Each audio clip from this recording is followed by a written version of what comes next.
നമസ്കാരം മക്കളെ, നമുക്ക് പഠിക്കാം.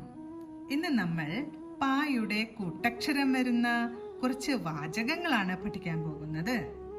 ആദ്യത്തെ വാചകം രാമു പീപ്പി ഊതി. രാമു, രാ എഴുതി ആയുടെ ചിഹ്നം, മാ എഴുതി ഊ എന്ന ചിഹ്നവും ചേർത്തു. രാമു പീപ്പി, പീ പാ എഴുതി ഈ എന്ന ചിഹ്നത്തിനായി ചിഹ്നം ചേർത്തു. P P. രണ്ടാമത് പാ ഉറച്ചുച്ചരിക്കുന്നത് കൊണ്ട് പായുടെ കൂട്ടക്ഷരമാണ് വേണ്ടത്. P P. ഇ എന്ന ശബ്ദത്തിനായി ഇടച്ചിഹ്നവും ചേർത്തു. രാമു പീപ്പി ഊതി എന്നെഴുതാം. ഊ നീട്ടി ഉച്ചരിക്കുന്നത് കൊണ്ട് ഊ എന്നെഴുതണം അല്ലേ. ഊ തി.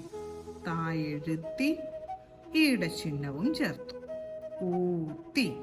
രാമു പീപ്പി ഊത്തി. അടുത്തത് നമ്മൾ എഴുതാൻ പോകുന്ന വാചകം കപ്പില് കാപ്പിയാണ്. അപ്പൊ കപ്പില് എന്നാദ്യം എഴുതാം. കപ്പി.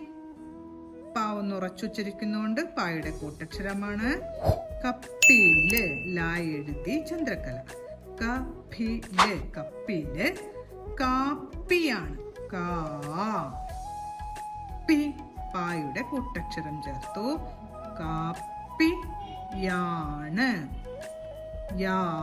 യാ എഴുതി ആയുടെ ചിഹ്നം, നാ എഴുതി ചന്ദ്രക്കല. ണ്.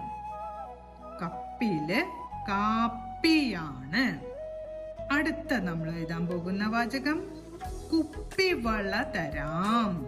കുപ്പി, കാ എഴുതി ഊടച്ചിഹ്നം ഇടിച്ചു. കുപ്പി, പായുടെ കൂട്ടക്ഷരവും വരച്ചു.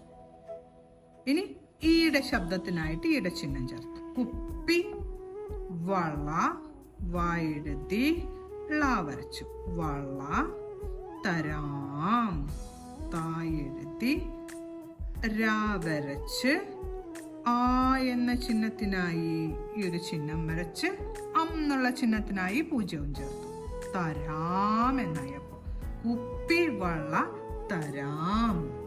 ഇന്ന് നമ്മൾ പായുടെ കൂട്ടക്ഷരം വരുന്ന കുറച്ച് വാചകങ്ങളാണ് പഠിച്ചത്. ആദ്യത്തെ വാചകം രാമു പീപ്പി ഊത്തി. അടുത്തത് കപ്പില് കാപ്പിയാണ്. അടുത്ത വാചകം കുപ്പിവള തരാം. ഓരോ വാചകങ്ങളും പറഞ്ഞുകൊണ്ട് എഴുതി പഠിക്കാൻ ശ്രമിക്കണം. നമസ്കാരം മക്കളെ, അടുത്ത ക്ലാസ്സിൽ കാണാം.